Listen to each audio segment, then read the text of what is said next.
is Sportscenter. I'm Chris Berman. Let's get straight to the action.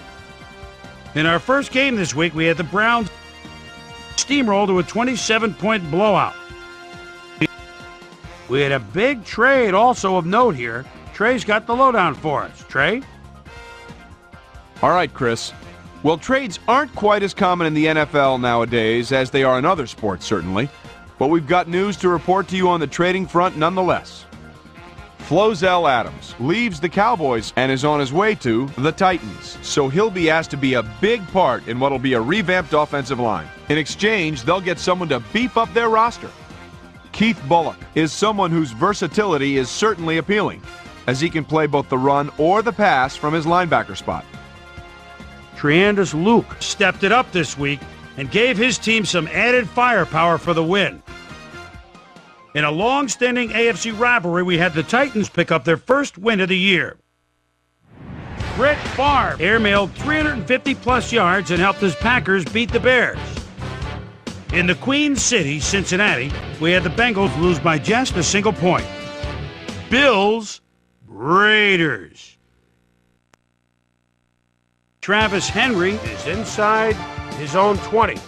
Gets the handoff, goes off right tackle. The defense must have been fast asleep. The midfield, the 40, the 30, the 20, the 10, the 5, 82 yards. The Bills win this one by the final score of 35-25. We had a big injury in this one, and Trey has the lowdown for us. Trey? All right, Chris, thanks. In front of you, we've got the AFC Infirmary Report. And as you can see, they were hit hard this week. Jamal Lewis won't see action for a while, so this offense is going to have to make do without him. He'll be out for 6 weeks.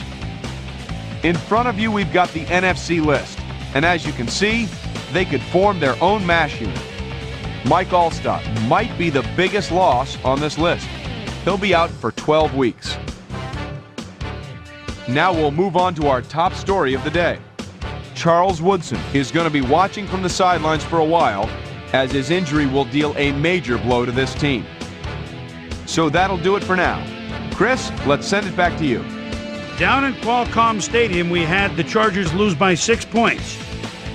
The Rams rushed for an incredible 200-plus yards in their win at the Georgia Dome. The Patriots won on the road and will head into their bye week on a high note. Corin Robinson had a stellar game, but all said and done, his performance wasn't enough to lift his team to a victory. Vikings, Eagles. Michael Bennett is just thinking, let's get out of the shadow of our own goal line. There's a first down. What shadows?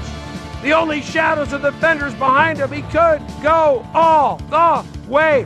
A 98-yard run. The Vikings go on to win this by the final score of 35-28. In a long-standing NFC rivalry, we had the Redskins pick up win number 2. Joe Little Bighorn hauled in over 150 yards receiving and helped his Saints beat the 49ers. Off the Missouri River in Kansas City, we had the Chiefs walk away with a 6-point victory. Up in Ford Field, we had the Lions put on a display and win by 21 points. And in our final game, we had the Ravens come away victorious. So, 2 weeks into the books here on ESPN, here's my prime time performers for week number 2, and each is going to get a game ball. That'll do it, sports fans. I'm Chris Berman, and thanks so much for joining us here in the Bristol studios. We'll see you next week right here on ESPN, the worldwide leader in sports.